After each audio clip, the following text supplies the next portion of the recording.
ಕರ್ನಾಟಕದ ಸಕ್ಕರೆ ನಾಡು ಎಂದೇ ಪ್ರಸಿದ್ಧವಾಗಿರುವ ಮಂಡ್ಯ ಜಿಲ್ಲೆಯ ಮದ್ದೂರು ತಾಲೂಕಿನಿಂದ ಸುಮಾರು 16 ಕಿಲೋಮೀಟರ್ ದೂರದ ಹನುಮಂತನಗರ ಗ್ರಾಮದಲ್ಲಿರುವ ಒಂದು ಪ್ರಸಿದ್ಧವಾಗಿರುವ ದೇವಾಲಯವೇ ಶ್ರೀ ಆತ್ಮಲಿಂಗೇಶ್ವರ ದೇವಸ್ಥಾನ. ಈ ದೇವಾಲಯವು 1993ರಲ್ಲಿ ನಿರ್ಮಾಣಗೊಂಡಿರುವ ಸುಂದರವಾದಂತಹ ದೇವಾಲಯವಾಗಿದೆ. ಇಲ್ಲಿ ಬೃಹತ್ ನಂದಿ ವಿಗ್ರಹವನ್ನ ಕಾಣಬಹುದಾಗಿದೆ. ಈ ನಂದಿ ವಿಗ್ರಹಕ್ಕೆ ಎದುರಾಗಿ ನಿಂತ ಭಂಗಿಯಲ್ಲಿರುವ ಆಂಜನೇಯನ ವಿಗ್ರಹವನ್ನೂ ಸಹ ಬಹಳ ಸುಂದರವಾಗಿ ಕಾಣಬಹುದಾಗಿದೆ. ದೇವಾಲಯದ ಮುಖ್ಯ ದ್ವಾರವು ಸುಮಾರು 90 ಅಡಿ ಎತ್ತರದ ಸುಂದರವಾದ ಗೋಪುರವನ್ನ ಹೊಂದಿರುವುದು ವಿಶೇಷತೆಯಾಗಿದೆ.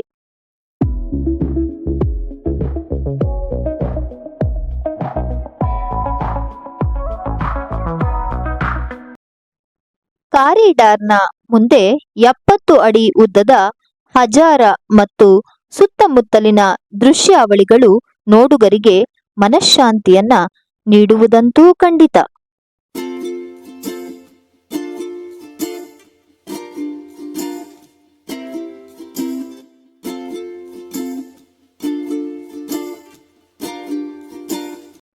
ಆತ್ಮಲಿಂಗೇಶ್ವರ ದೇವಾಲಯದ ಮುಖ್ಯ ಗರ್ಭಗುಡಿಯ ನೋಟ ಹೀಗಿದೆ.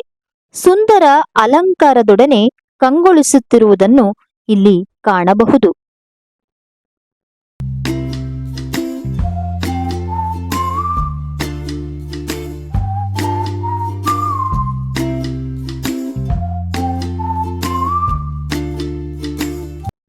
ಆತ್ಮಲಿಂಗೇಶ್ವರ ದೇವಾಲಯದ ಸುತ್ತಲೂ ಅನೇಕ ದೇವರುಗಳ ಮೂರ್ತಿಗಳನ್ನು ಸಹ ಕಾಣಬಹುದಾಗಿದೆ.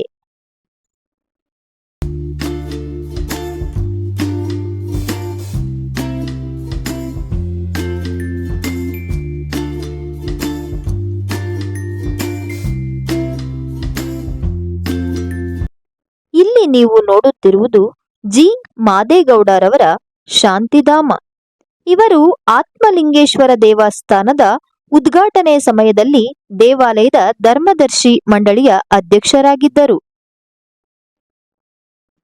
ಈ ವಿಡಿಯೋ ವೀಕ್ಷಿಸಿದ್ದಕ್ಕೆ ಧನ್ಯವಾದಗಳು.